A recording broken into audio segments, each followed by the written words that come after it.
I wanted to start this show that I'm doing for the first time, and I'm extremely nervous. I've never done something like this, like a podcast, and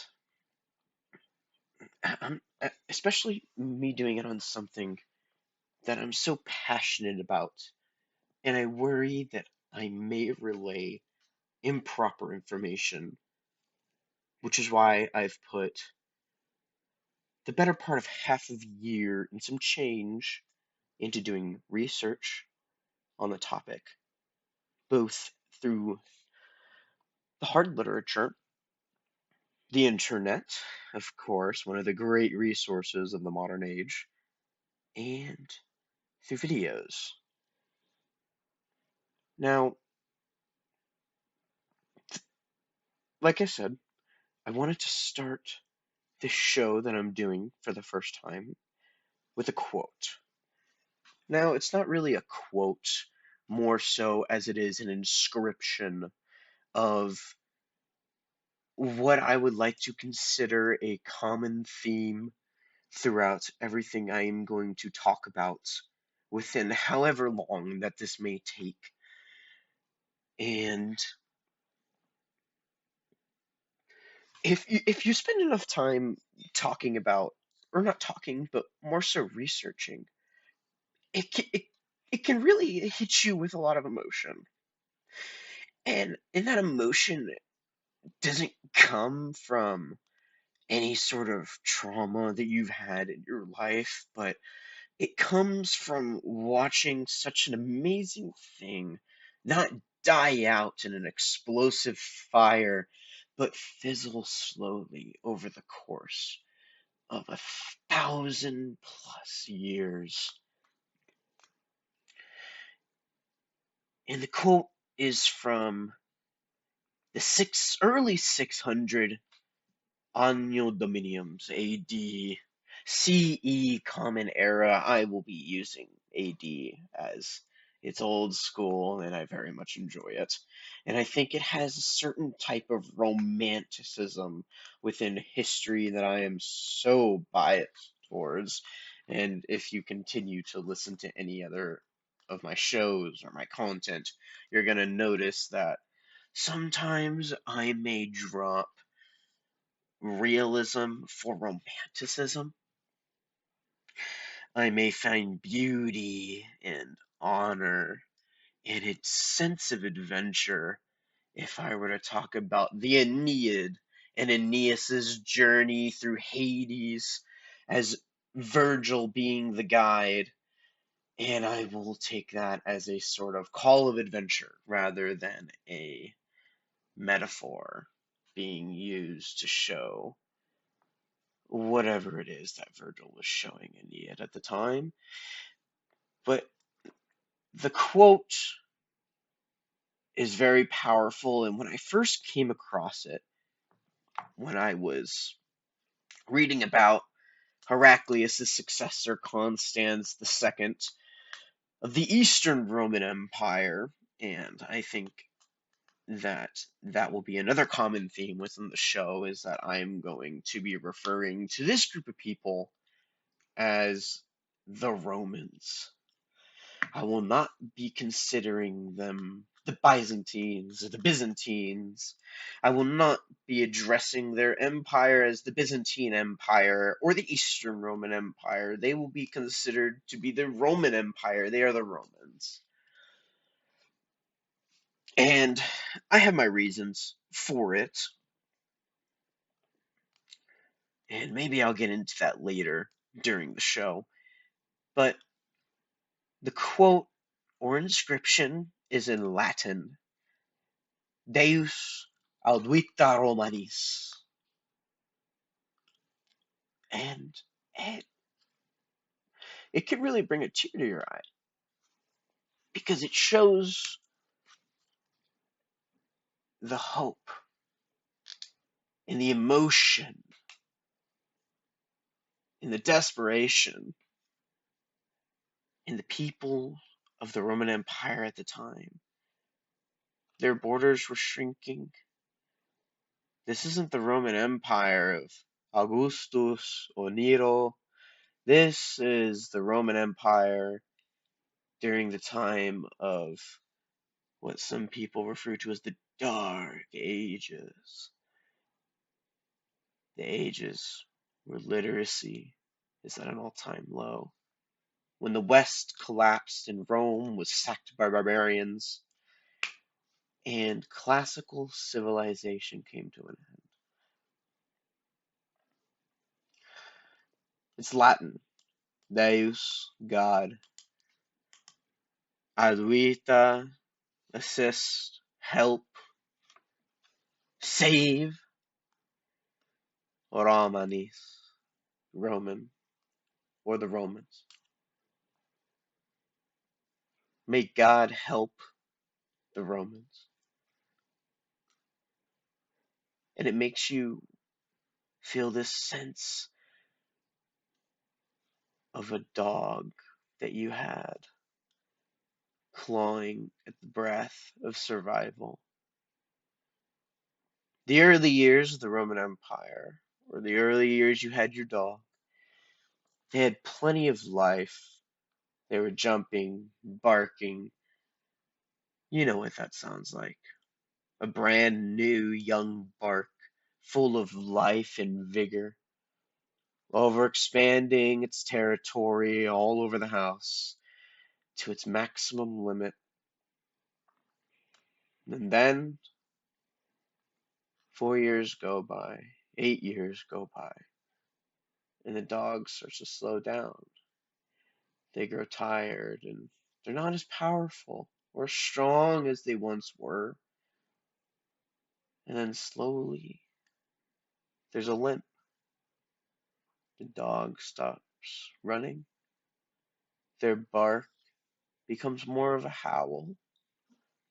And over the course from 700 or so BC to 1453 in the year of our Lord, Anno Dominion, there's a small trickle of the last breath. And your dog finally falls asleep. This is the story of the Eastern Roman Empire. Its early years, all the way to the decline and fall. And again, thank you for listening. I hope you enjoy the show that I've prepared these many, many months. So I'm gonna kind of approach this story almost like a play. Like, I want to introduce characters, and the thing about Roman history is that it's very dramatic. It's very dramatic, and in a lot of cases, it feels very, well, especially in the later years when we go into when historians like Voltaire, I almost said Mulder, but Voltaire starts writing about the Romans not as a Roman entity. He starts addressing them as the Byzantines. And I understand where he's coming from, but we're not going to talk about that till way later down in the story.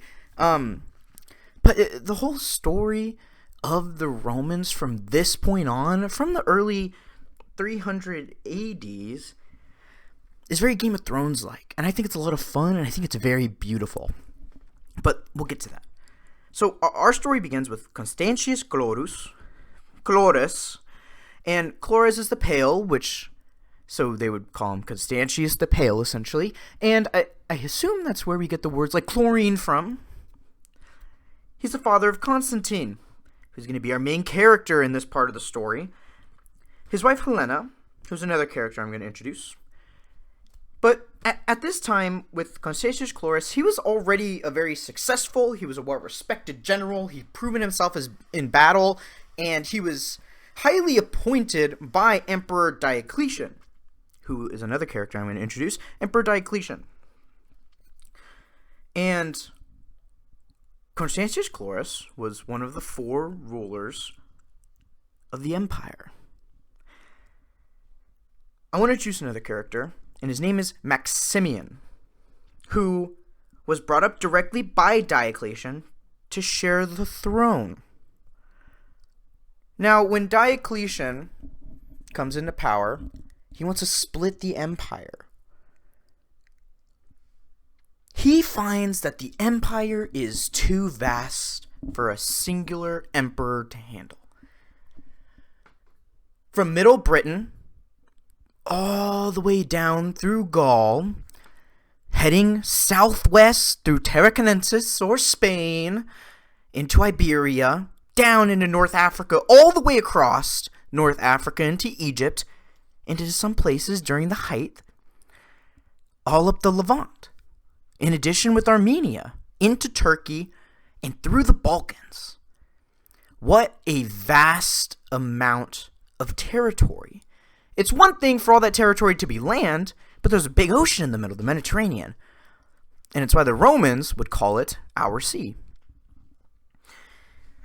Now, Diocletian decided, I cannot do this alone. Maybe he was stressed out. The empire was just too vast. There were barbarian invasions happening. There were revolts going on. And all this was happening at once. And I think it was too much for one person just to handle by themselves. And if it wasn't the right person who was trying to handle all these situations happening all around the empire, then I understand his stress. But then again, it caused a lot of problems, which we'll see. So, the person I introduced, Maximian, was a good friend of Diocletian. And like I said, he was brought up to share the throne by splitting the empire in half. Now, Maximian has a really cool background. He was an upper echelon officer in the military, in the legions. And he fought with Diocletian. Maximian was the master of coin. He was in charge of paying the Roman soldiers, and he was really good friends with Diocletian, and it's one of the reasons why Diocletian actually had him appointed to be co-emperor, co-Augustus. They fought together. You know, what bond is more unbreakable than that of a comrades in combat, right?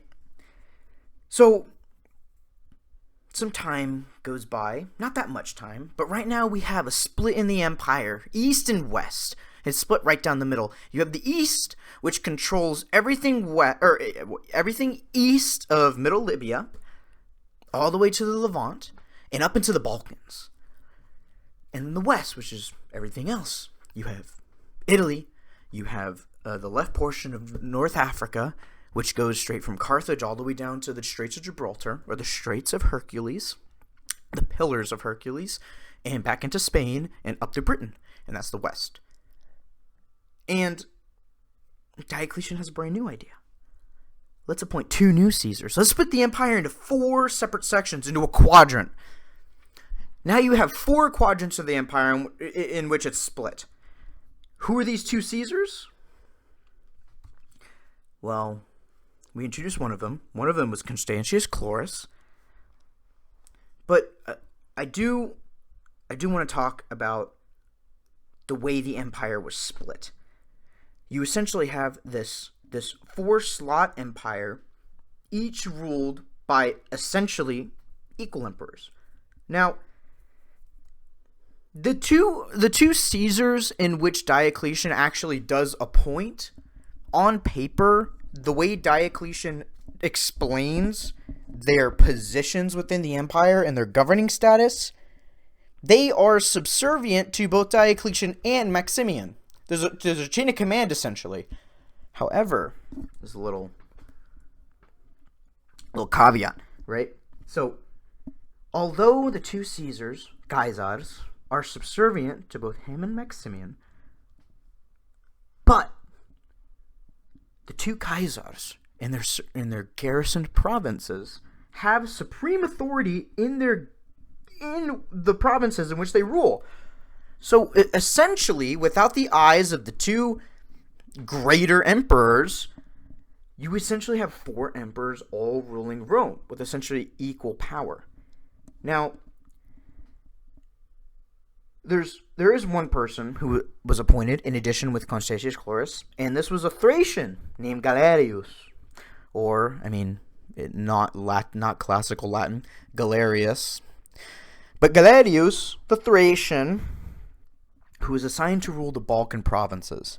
The other, like I said, Constantius Chlorus, he was assigned over the Gallic territories within a special responsibility he was given, considering his great military career. He also was in charge of reestablishing Roman rule in Britain, who, at the time, someone else got named emperor there illegally, so, Diocletian wasn't having it. He said, hey, Constantius, you gotta go whoosh, cut that guy's neck, reestablish rule, and get Roman law back in place. So he had a special little assignment on top of his rule, which we'll talk about in a moment.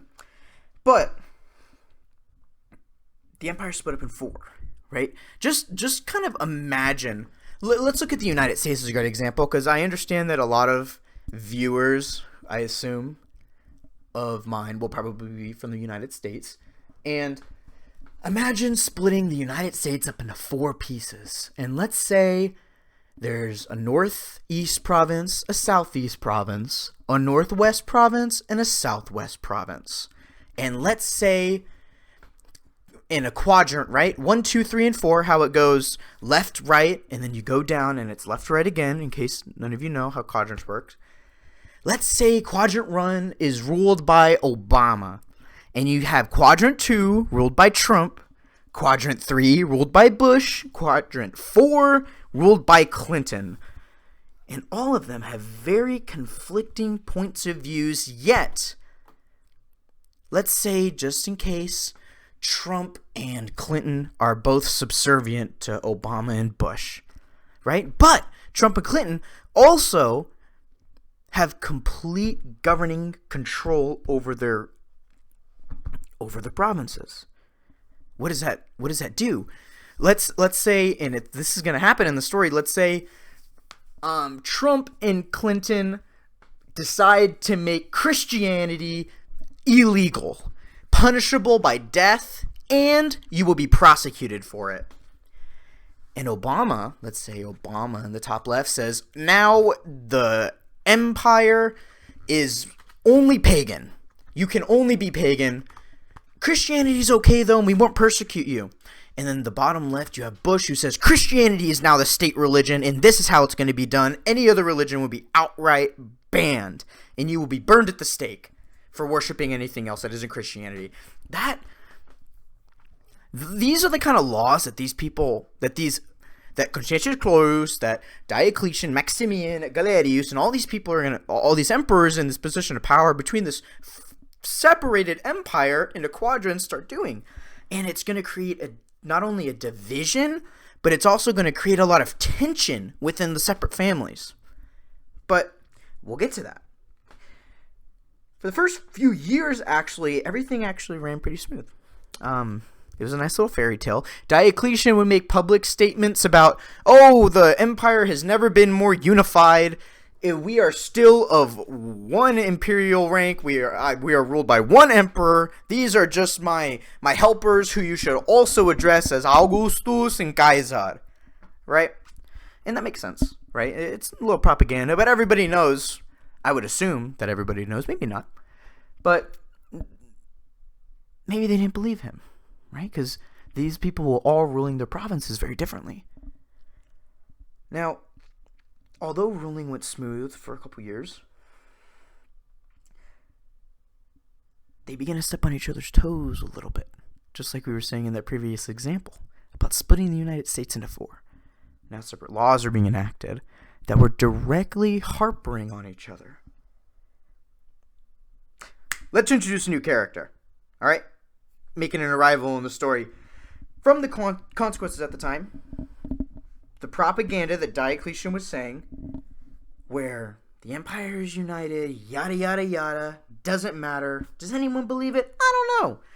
But in order to ensure proper behavior, on the example of, let's say,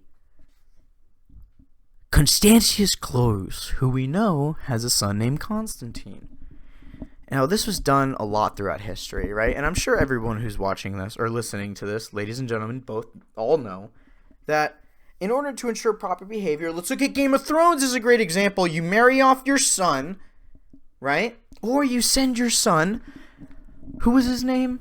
Theon? Theon. Remember Theon from Game of Thrones? How he was given from the Rocky Islands or the Iron Islands or whatever, the ship people, and he was sent over to the Starks as a hostage, but they raised him as his own, and they grew to love him? That's what's going to happen here. Constantius Chlorus sends his son Constantine to Diocletian, and he's in the imperial court now. And he grows up with Diocletian, more so than he does grow up with his own father. Now, this was more of a let's ensure proper behavior between our two families. Listen, Constantius, and I'm speaking from Diocletian, right? Not quoting or paraphrasing, but more of a more liberal approach. Hey, Constantius Chlorus, I understand that you're a very powerful general, you're highly intelligent, but I understand you also have a son. You should send him to the imperial court with me. I will raise him, and in the meantime, you can work on fixing up Britain for me. Alright, that sounds great. And just in case you decide to revolt or rebel, or maybe overthrow me, or Galerius, or Maximian, I have your son. Don't forget that, right? I'm sure those words weren't actually said, but that's the implication of what this whole situation was. However, from Constantine's point of view that we know of, they actually had a really great relationship. And it's in that relationship we get to learn more about Constantine as a person. And through his adventures with Diocletian, well, his first adventures were read off of the life of him, written by Eusebius, who's another character we're going to introduce in just a minute. Diocletian has a campaign for a couple years in Egypt. And as they kind of settle down in Egypt, they meet Eusebius in Palestine. And at the time, I think the city of Palestine was called Caesarea. I didn't double check that. I'm just guessing. Right? Go ahead and email me and tell me how wrong I am. I'm sure I'm going to get tons of information wrong. I'm using older books for this research, and I'm doing note-taking, and sometimes I'm looking online to double-check information, but essentially his name was Eusebius of Caesarea. Caesarea was essentially in Palestine in the Levant. And after they were done in Egypt, mind you, Constantine was right beside Diocletian in Egypt doing that campaign. So at the same time, Constantine was learning a lot from Diocletian through his military tactics and his wisdom and everything else. Essentially, Diocletian was molding Constantine for power, right? Almost without him knowing, or with him knowing. It could have gone either way. It's very interesting. However, while in Caesarea, Palestine, in the Levant, he befriends a certain Eusebius. And they get to know each other very well. In the interest of time, he actually does become a personal biographer for Constantine, which is also really cool. Very, very interesting little tidbit that I'm sure will definitely come in throughout the rest of this research, because that's the sources I'm going to use. Although it is a little biased. There's a lot of bias in Eusebius, especially when it comes to Christianity, and bad-mouthing the other four emperors. Which not all of them had their own personal biographers, and not all of them were victorious. So what do we know, really? It's only the guesses we can make, right? All right. So now in the story, it's about 2 years or so. Constantine, with Diocletian in his campaigns all through Egypt and through the Levant against the Persians, he's become this kind of tactician. Right, he's learning under the wing of Diocletian, and they have actually a really good relationship for quite some time as they fight together and they start to gain each other's trust, and they start to really bond over these campaigns, especially against the Persians. And then when he witnesses the burning of that new cathedral in Nicomedia, maybe that's kind of something that set him off towards Constantine's, well, very famous ideology, which we'll talk about later, because right now it's not super, super important. but Christianity. And then another really cool thing. We get the famous or infamous abdication of Emperor Diocletian, quote unquote, on his own accord. Now, there's quite a few understandings of why Diocletian abdicate. One was his own accord, that he didn't want to rule anymore. Two, he was weakened and he was getting old, and I think he was tired. At the time of his abdication, he was 60.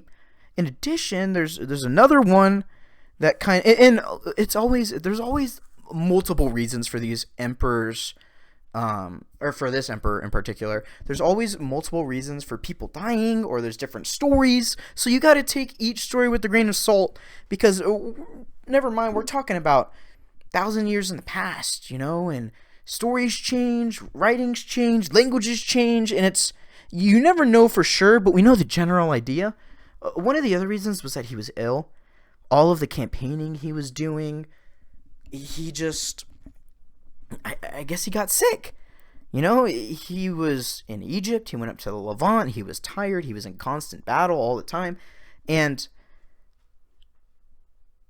there's other theories that he was approached to abdicate because of his weakness or quote unquote illness. There's also a understanding that when he was in Nicomedia, as he was doing blessings over certain ceremonies, that he collapsed, he fell. So that's something else that could have played with his public appearance, in addition with the other co-emperor and some of the Caesars who approached him, probably. Now, this is all, this doesn't have to be true. It's just kind of theoretical on what might have happened. This is the Gabriel version of, hey, wouldn't that be a really cool idea if that's what happened? It sounds like a movie, right? It sounds like a conspiracy. But he was approached to abdicate. I actually have a really great quote right here about his abdication. Let me see it. And this is from John Juliet Norwich from the Folio Society. This comes directly from Eusebius's Life of Constantine, or De Vita Constantini. Soon after his retirement, Diocletian received a message from the ever-restless Maximian. And during this point in the story of this quote, I just stopped the quote, Maximian, right, was convinced by Diocletian to abdicate. So they both abdicated together. But in this quote, Maximian actually went back into power because he wanted to reestablish the original tetrarchy, which was Galerius, Constantius Chlorus, and then the other two. But we'll get to them later. But anyways, this is a beautiful passage about Diocletian's understanding of his happiness and his almost his stress relief of abdicating, right? Received a message from Maximian encouraging him to resume the purple, which means to be an emperor again, come back and rule the kingdom, or rule Rome. Gibbon tells us that he rejected the temptation with a smile of pity, calmly observing that if he could show Maximian the cabbages which he had planted with his own hands at Salona, and Salona is the palace, is where he built his palace, Diocletian, to retire essentially, he should no longer be urged to relinquish the enjoyment of happiness for the pursuit of power. I think that's beautiful. I think it's absolutely beautiful. Just a really great quote, or not a quote essentially, more of a paraphrase of a quote from another book. It's funny because that's how history is, I get this massive textbook that costs hundreds of dollars, and it quotes from another quote, But after the abdication, right, Diocletian, on his own accord, quote unquote, or the other reasons like I just said, illness, sickness, old age, blah, he convinces Maximian to abdicate with him. Now, as he abdicates, Maximian, to hold his family within the imperial court, or to be in power still, he hands his stepdaughter in marriage to Constantius Chlorus, who obviously does it, and he wants to solidify an alliance. And as we remember before, we know that Constantius Chlorus was actually married to his wife Helena. Yes, the empire game for you. Oh, you've been married for this amount of years. Here, let's make a diplomatic marriage to keep our power within our families, right? Yeah, Helena was snap forgotten about. Which is sad, but that's the empire game. What are you gonna do? And he has 3 kids. The stepdaughter and Constantius Chlorus have 3 kids: Dalmatius, Constantius II, and Constantia. What a beautiful name, right? Constantia. So, as he hands over his daughter for marriage to Constantius Chlorus, this actually caused a lot of problems, because look at this. We have 2 sons that were born from that. Now, from Constantine's point of view, and I completely understand it, and this is going to sound very Game of Thronesy, very thriller action movie, and I think this would be a great little movie, honestly, this whole event. Now, Constantine was definitely overlooked with his father's new alliance, and as an emperor to his new half-brother, honestly, rightfully so, this event shocked and terrified him. Definitely. And at the time, he was still in Nicomedia, but I do want to say there's other sources for how Constantine reacted and what actually happened. And I'm going to tell this first part first on this dramatic story, because I love the drama. You know, wouldn't history be so much more romantic if it was always dramatic? But that's how I am, so I'm going to be drama. And you're going to like it. So, he was rightfully shocked and terrified that he was being overlooked for the imperial role. And in Nicomedia, at Galerius' court, he didn't feel safe, right? So he fled in the night. And he was hamstringing all the horses as he rode away, all the way back to Boulogne, back to his father. In the middle of the night, he's like, I need to leave. My life is in danger. Someone's going to end up killing me. He slices all the backs of the horses' legs and runs off in the middle of the night, right? It's almost like it's a Game of Thrones escape scene. Remember the Red Wedding when Arya was approaching and from the outside and she saw all these people coming out and she was hiding and she watched the wolf get slaughtered? That's probably how Constantine felt in that moment, theoretically, with this story.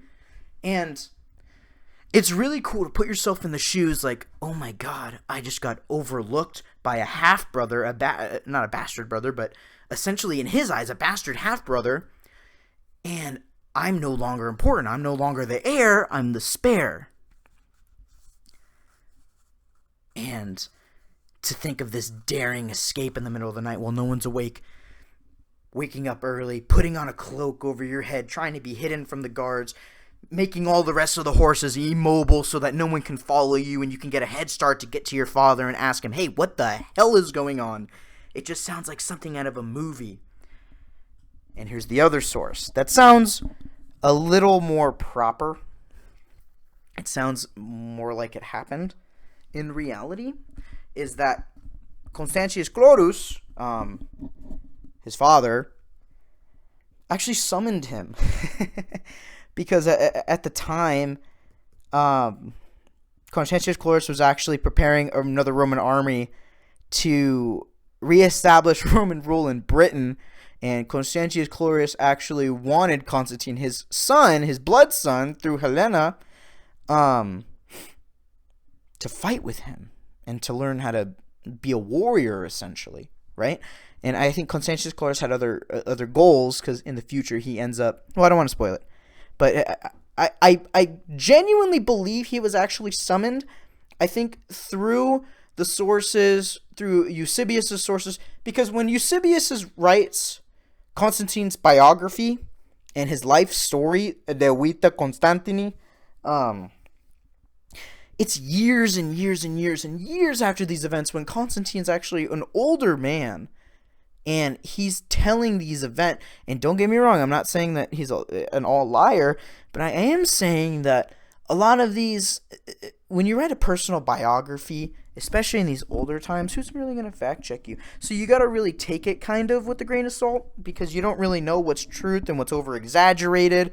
Because there's a lot of times in history that we kind of have to downplay some events because we know that there weren't this many people at the battle.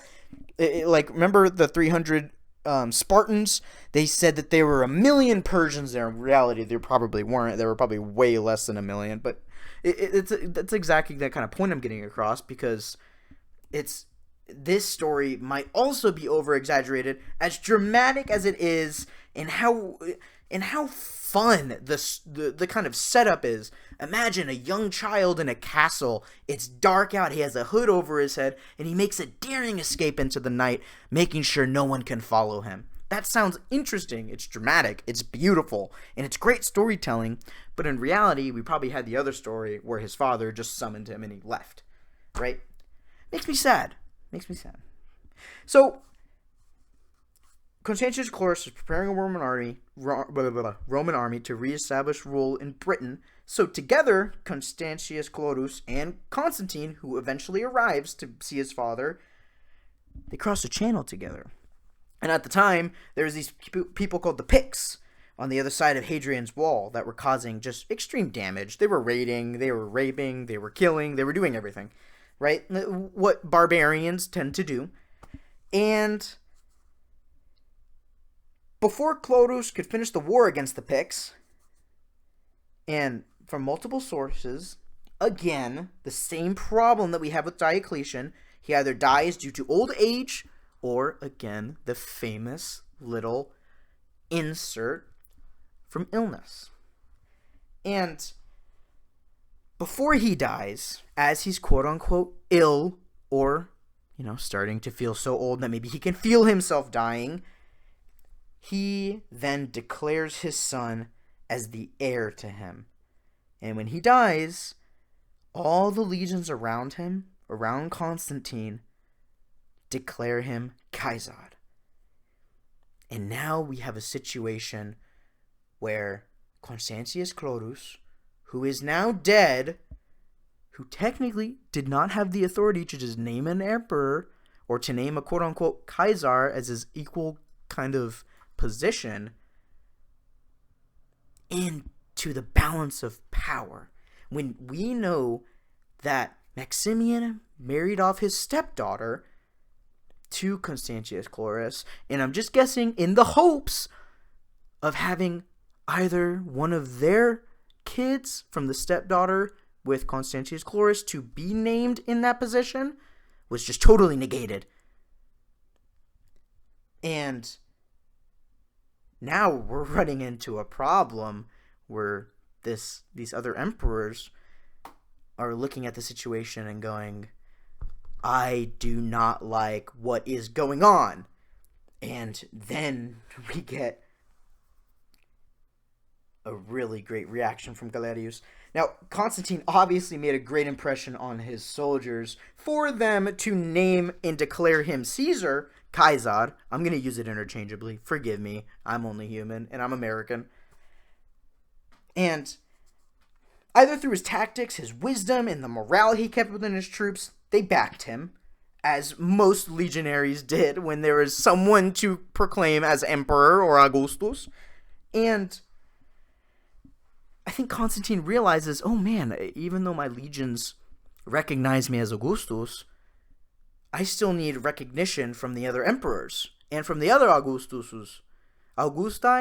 from the other Caesars, right? So he sent word of his father's death, and this is so. When I read this, it was so beautiful to me that it just felt like a backhanded compliment or a backhanded thing of information that he gave to Galerius. That was kind of like, I'm here now, and he's whipping his eggplant out, and he's saying, I'm in charge of this province now. And what he did was he sent a portrait of himself as Caesar to Galerius at Nicomedia. I think that's hysterical. The fact that you would send a portrait over just makes me laugh. I just think it's so overdoing it, and I can only imagine what that portrait must have looked like. It probably had him in royal clothing as a painting, or maybe as a woven fabric, or any type of kind of art, maybe an interpretation of him in the eyes of Augustus or in the eyes of Caesar with his troops around him. And Galerius was livid.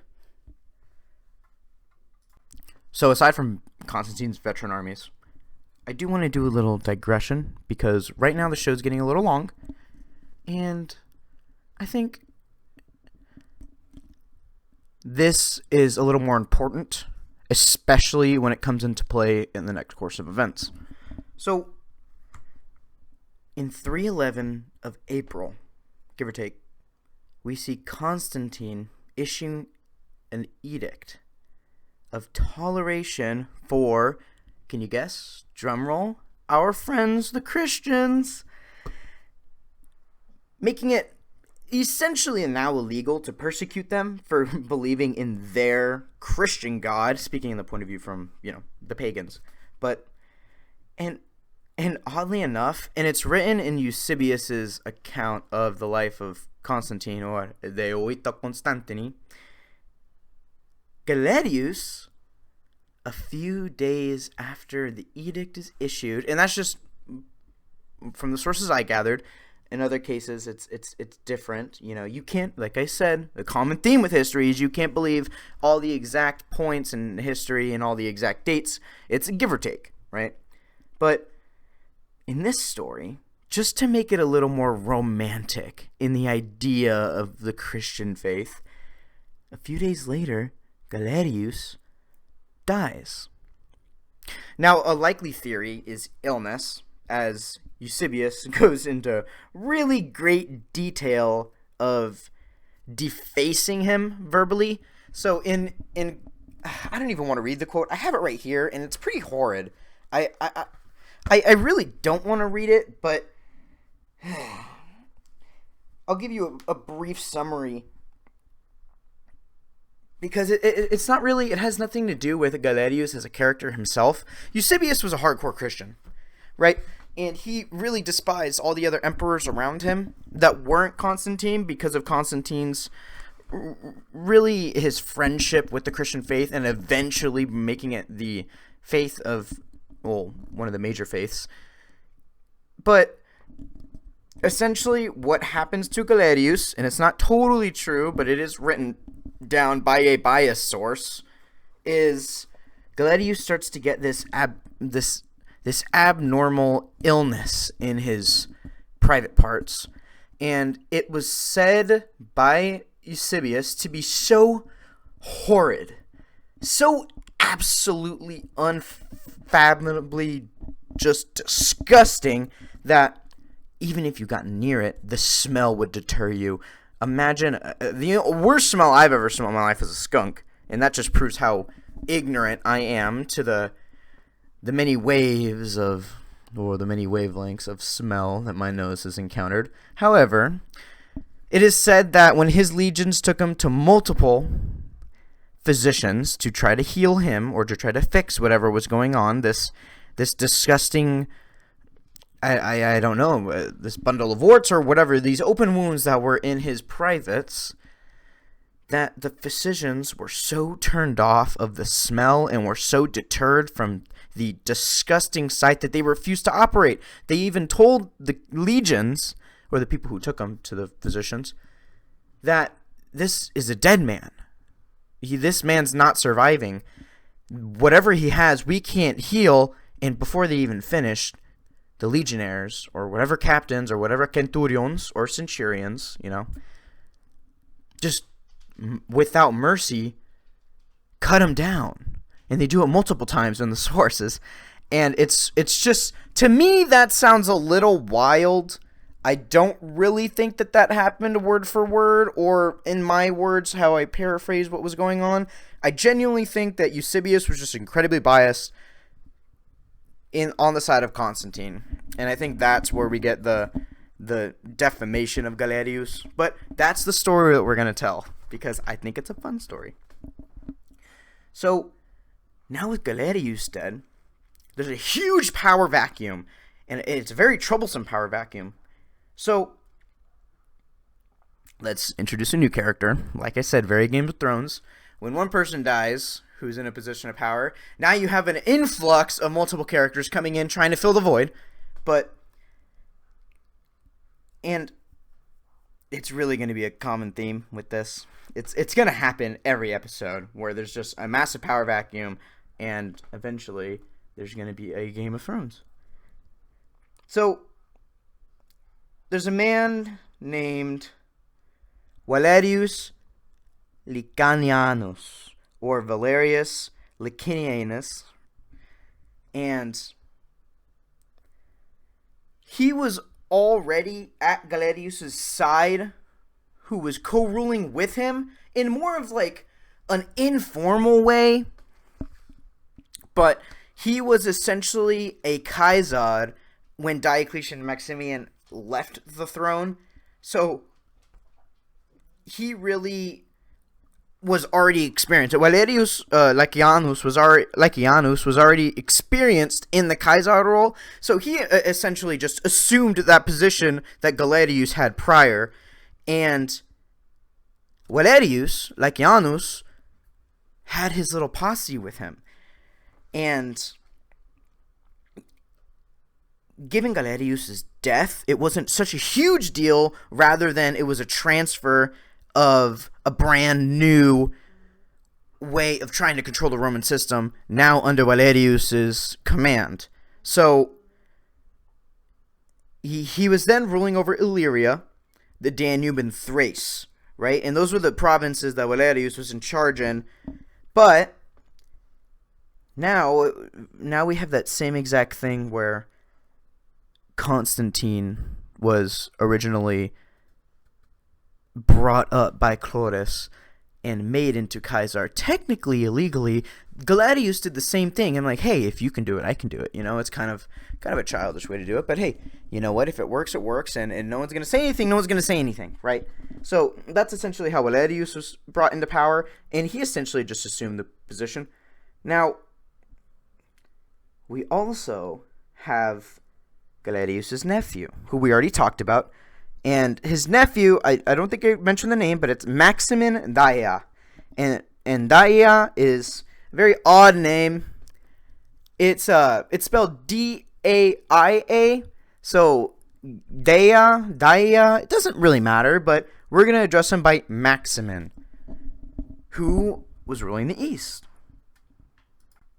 Now, Galerius being livid, extremely funny. But the reason why, and he had a lot of good reasons why, he had some other plans, right? And also, Galerius was really kind of counting his cards right now, and he was really hoping that Constantius Chlorus, Constantine's father, I don't think he expected him to die. I really think it came as a shock to him, because what he was trying to do was solidify a type of dynastic rule over Rome, even though Rome currently, in a bureaucratical sense, in a term, on paper, essentially, is that they were trying to split it up and making it more like a four-piece senate, or the different provinces run by different emperors.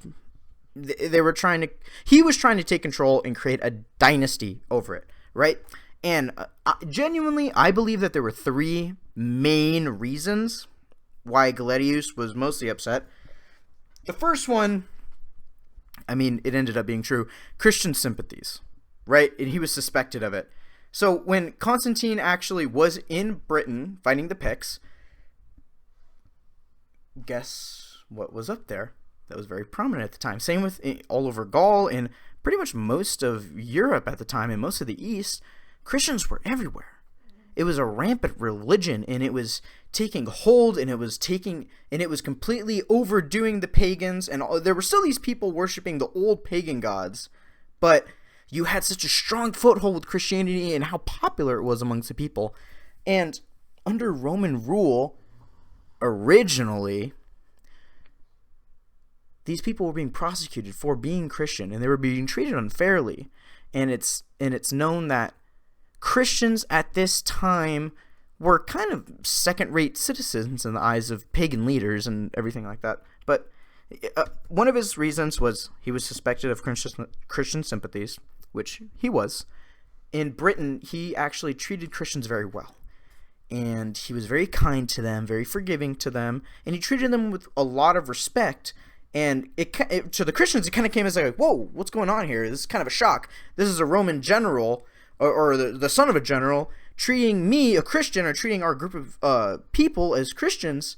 He's treating us with great respect, and he's being very kind to us. He's speaking very kindly. And I think to this day, there is a statue of Constantine still in England. And go ahead and look that up. Look up the statue of Constantine in England. It's very beautiful. I'm surprised it's still standing. Second reason, Galerius had other plans. Like I said, he was trying to create a dynastic rule. He was trying to get his nephew appointed, Maximinus. And I don't think I mentioned this, but Flavius Valenus Servius, who was he's very interesting, and it kind of shows the kind of corrupt nature on the side of Galerius, because it wasn't necessarily a family member of his who he was trying to get into office to co-run the empire with him. But that's kind of what Galerius was going for. He was trying to create this ruling class for himself to be easily governed by himself. These people were inferior to him, and they would listen to him, and he was trying to essentially take over Rome itself and have him be the sole emperor, even at the cost of going to war with eventually Constantine. But Flavius Valenus Servus was a trusted senior officer to Galerius, and that just wasn't going to fly, to be honest. When you start bringing in people who aren't part of your family into the imperial court, that's when it starts getting to be, that's when you kind of start looking from a third person perspective, going, okay, this person's not trying to make it fair for everyone to rule evenly between the families. Now you're trying to create a greater influence for yourself. The third reason, and I did not mention this, Constantine, in the eyes of Galerius, was a rebel. And I don't know if the sources are true, but this is what I read. And there's multiple theories on what actually happened, because when Galerius received this message that Constantine had taken his father's place, he was completely enraged at it. But Galerius couldn't do anything about it. Constantine was extremely popular amongst all the people. Look at how he was treating Christians, who were starting to become a greater proportion of the empire's population at the time.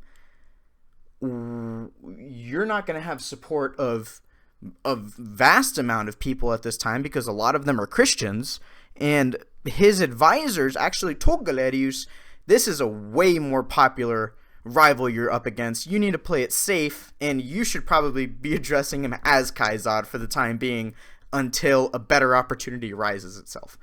And which is understandable. The popularity with Constantine, with the assistance of Christianity and his father's reputation, Constantius Chlorus, really gave Constantine some solidified plot armor throughout his early years with ruling. But unfortunately, Constantine still understood that it wasn't his father, Constantius Chlorus, his decision to actually make him Caesar, right? And he understood that it was Diocletian and Maximian who were the actual rulers of Rome, who were the co-emperors, who were not subservient to Chlorus and Galerius. Chlorus and Galerius were subservient to Diocletian and Maximian, right? And they all had to come together and make the decision. It wasn't that Constantius Chlorus could, okay, I choose you. I probably shouldn't say Pikachu, but, you know, I choose you, my son, to take up my place. But also at the same time, what can you do if you die on campaign, you know? And there's kind of like this nervous, anxious Constantius Chlorus making a decision, even though it probably wasn't the proper one to make. So, next thing, not a singular person, but a dynastic rule this was the reaction of Galerius to the news, which was, I have a quote actually, and it's much better than I could personally explain, but it's pretty much how Galerius reacts to it, and it's so funny. Oh my gosh! So this is a quote from the early centuries by John Juliet Norwich, and Galerius's instinctive reaction when he received this portrait was to hurl it into the fire. Only with difficulty were his advisors able, and this is where I get my source, but there are others. Only with difficulty were his advisors able to persuade him of the danger of setting himself up against an infinitely more popular rival. On one point, however, the emperor remained firm. He refused point blank to recognize the young rebel, for such, in fact, Constantine unquestionably was, based on kind of the three reasons I listed. Back to the quote. For such, in fact, Constantine unquestionably was, as an Augustus. He was prepared reluctantly to acknowledge him as Caesar, but that was all.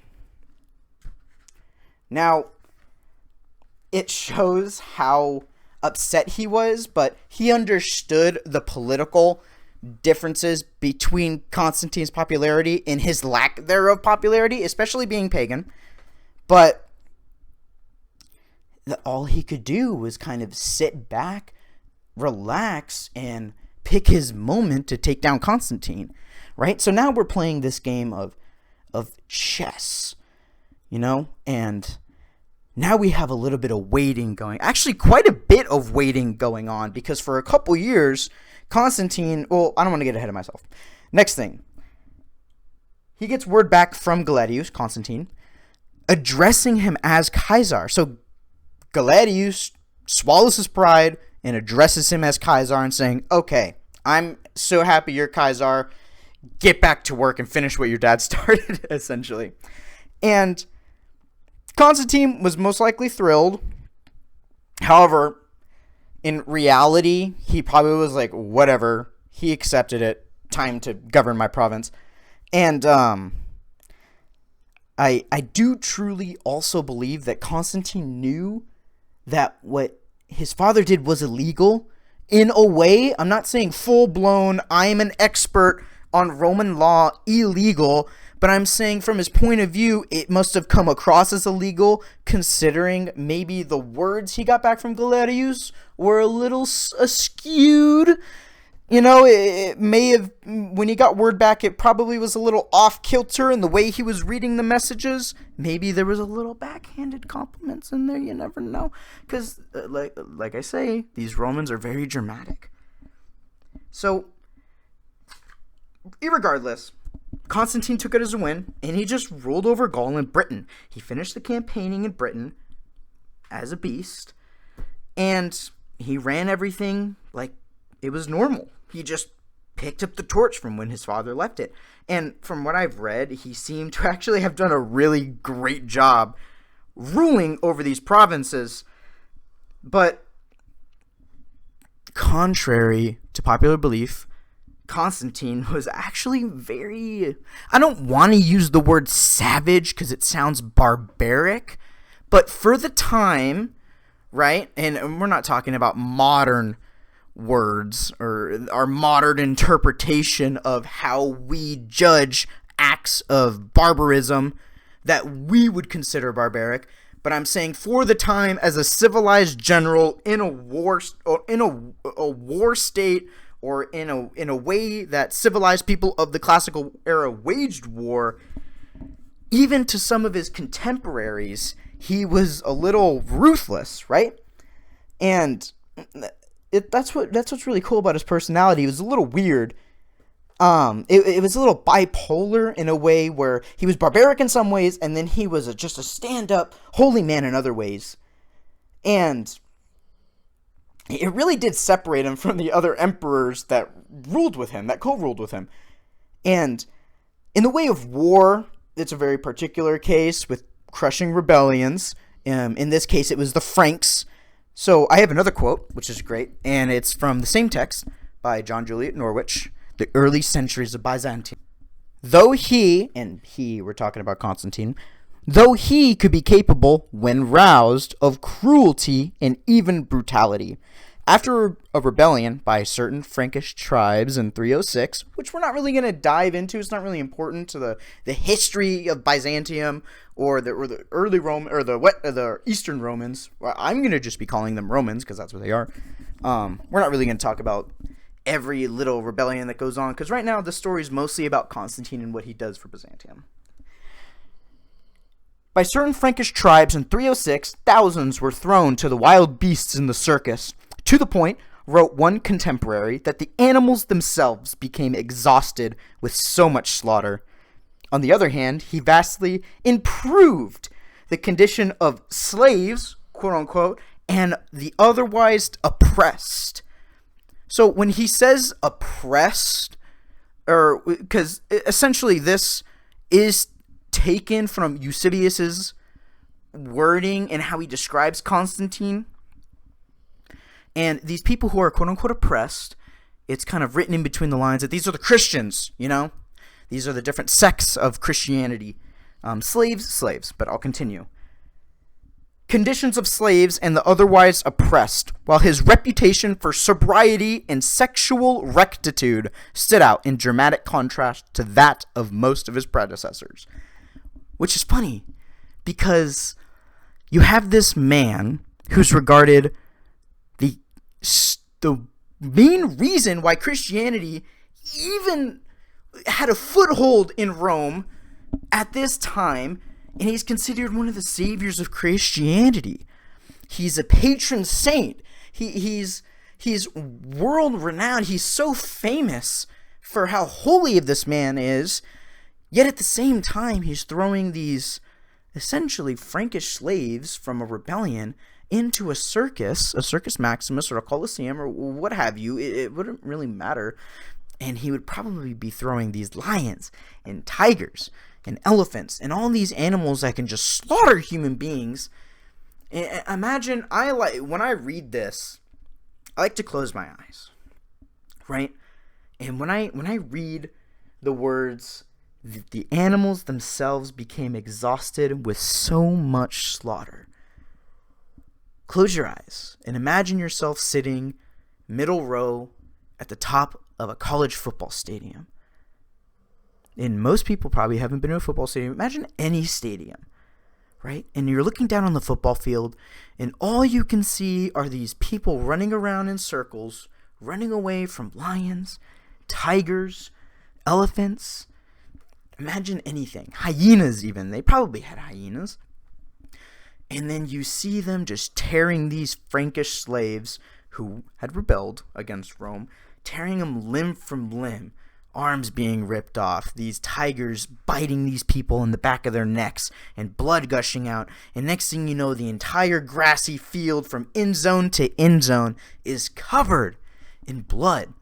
And next thing you notice that in 45 minutes or an hour after continually watching these Roman guards push more and more Frankish tribesmen into the middle of the football field, and they're all huddling.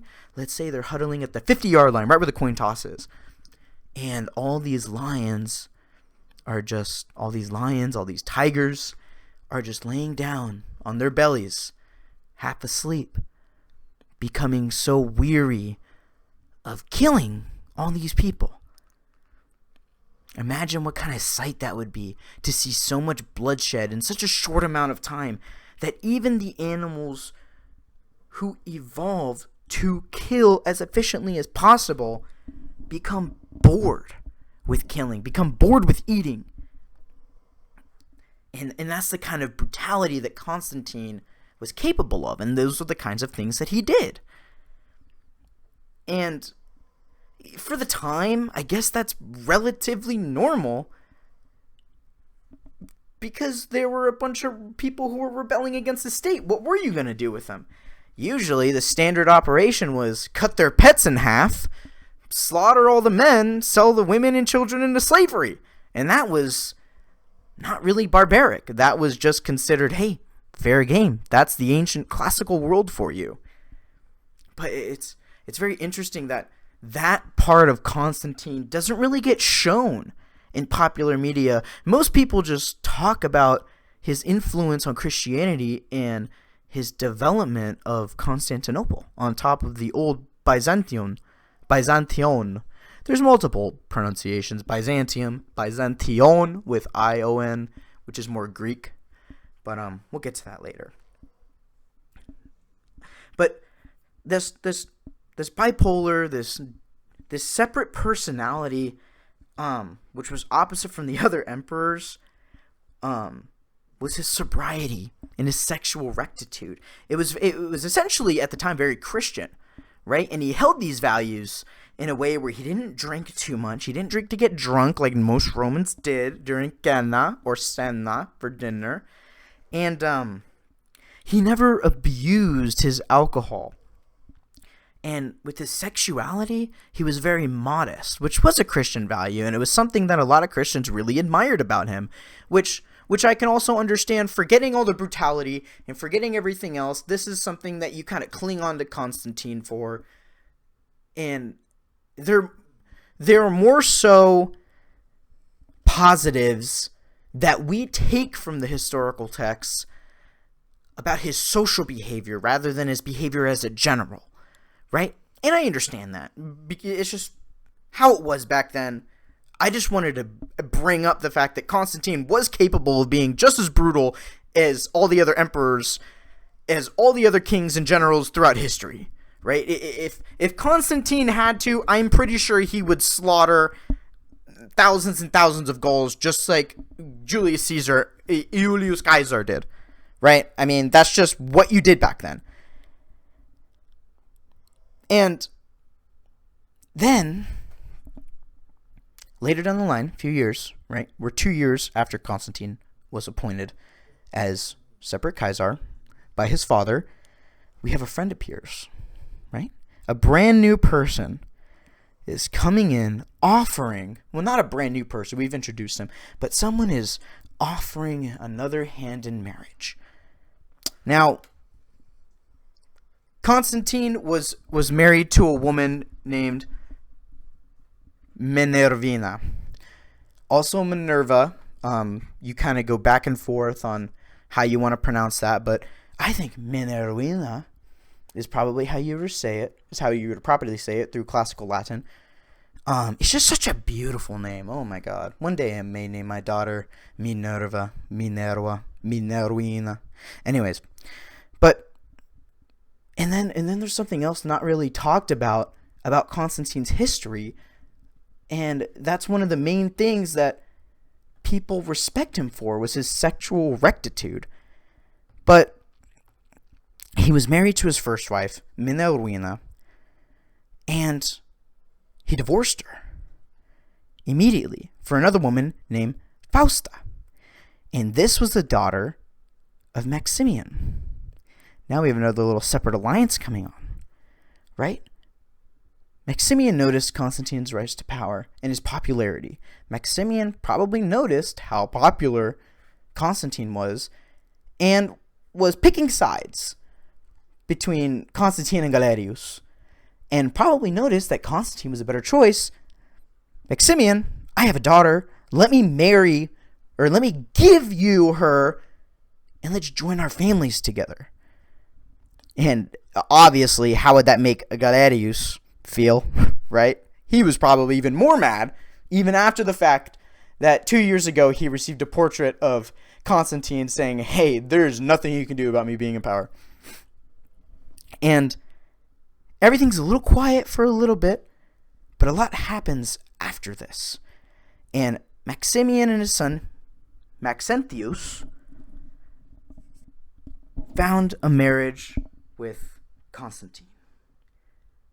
And it marks a more strategic option rather than a friendly one.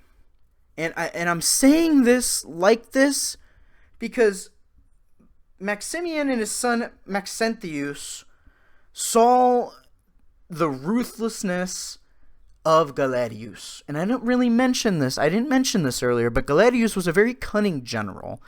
And he had a very strong military, stronger than that of Constantine's in a way, and more experienced, more deadly. Galerius was a great tactician, and don't get me wrong, so was Constantine, and so were these other emperors, but Galerius was feared for a reason. He had a lot more experience in this, but Maxentius and Maximian chose Constantine because they noticed that Galerius wasn't really working in their favor either. He wanted to make his own nephew a Caesar when he eventually went into the imperial position as Augustus, as the main emperor, and he also wanted to make one of his upper echelon officers into a Caesar. Galerius is playing the game of thrones for himself rather than the emperors around him. He's not marrying anybody right now to all the other emperors. He is just solidifying his own power.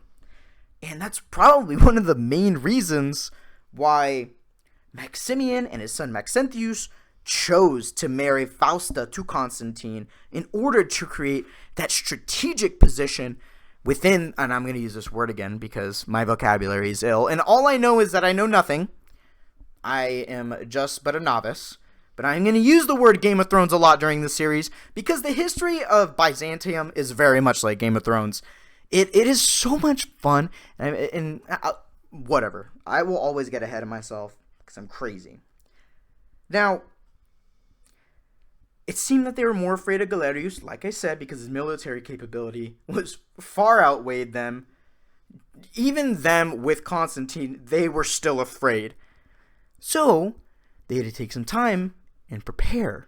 So now you have Maximian, Maxentius, who ran armies, who were in charge of their own legions, in addition with Constantine's, who at this time handled a couple rebellions and was starting to become a little more veteran, which is a pretty good plus. Let's talk about Maxentius. And I like to view Maxentius as a careful opportunist, and during the years which Constantine was governing and putting down the Frankish rebellion and the other Pict rebellion, finishing that off, and just going through the couple years of governing his own provinces, Maxentius was reorganizing. He was gathering forces, training legions, and making battle plans. He hated Constantine. He understood Constantine was brilliant and mostly sympathized with Christians, which probably made him hate him more. And the largest reason, in my eyes, why Maxentius hated Constantine was, like we said before, Constantius Chlorus, Constantine's father, was not allowed to just have his legions name Constantine as Caesar or as Augustus. Maxentius was livid also. The same reason that Galerius, who's now dead, was livid, in that Maxentius was overlooked. It was him. It was Maxentius who was supposed to be on that throne that Constantine is currently on. And Maxentius understood that Constantine was a brilliant mind. And his hatred grew as Constantine became more powerful and more popular. Unfortunately for Maxentius, Constantine was in fact brilliant. He was a great tactician, and he was definitely seen as a risk to Roman authority in the eyes of Maxentius, of course. Now, it could have easily been an excellent excuse to make a move for himself to assess power. Essentially, he was just jealous, and at the same time he was beginning to strengthen, he moves into Italy, into Rome, and he names himself the Prince of the Romans, and in turn, the Praetorian Guard proclaims him this position. Now, since then, years go by. As he continues to strengthen, yada, yada, yada. I'm not going to really go over the inner years while Maxentius is in Rome. He builds a lot of buildings. He reinforces Rome's walls. He withstands other sieges from other people who vie for power. But that doesn't matter in this story.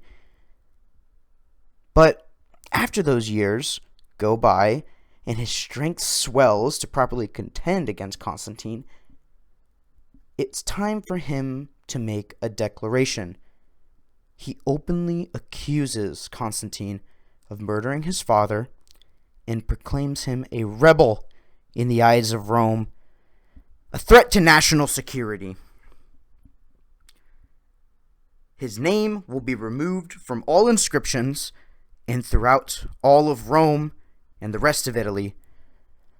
Maxentius now sits behind the reinforced walls of Rome with a grand army. As Constantine stands in Britain, receiving this news, probably reading it on his piece of paper and then putting it back down and thinking to himself, okay, game on. War is now coming. I want to thank everybody for watching this show. Ladies and gentlemen, it was really a lot of fun to do the research, to do the reading, to do the internet research on essentially the life of Constantine. We haven't even finished the life of Constantine. It's already been, an hour, 20 minutes, something crazy like that? I'm not even looking at it. But hopefully this does well. I want to continue to do it because I love storytelling. And to be honest, I'm looking at the first book of the early centuries of Byzantium, and we might have a good another 100 episodes of this. And I continue to work on this, probably releasing episodes maybe once every 2 months, maybe once every 3 months, because I try to do a lot of reading beforehand, and then I work on writing a script. And only God knows that I cannot keep to a script, and I eventually stop reading off my piece of paper and go off on my little tangents. But all in all, I just want to thank everybody for watching. Please consider following whatever you're following on. Maybe YouTube or Spotify or Castbox or whatever you may be watching on. Go ahead and give me a follow. And I appreciate you so much for watching. If you know anyone who loves history, who or even remotely loves the Romans or the Byzantines or anything like that, or just an alright storytelling machine, then go ahead and share it. I would very much appreciate it.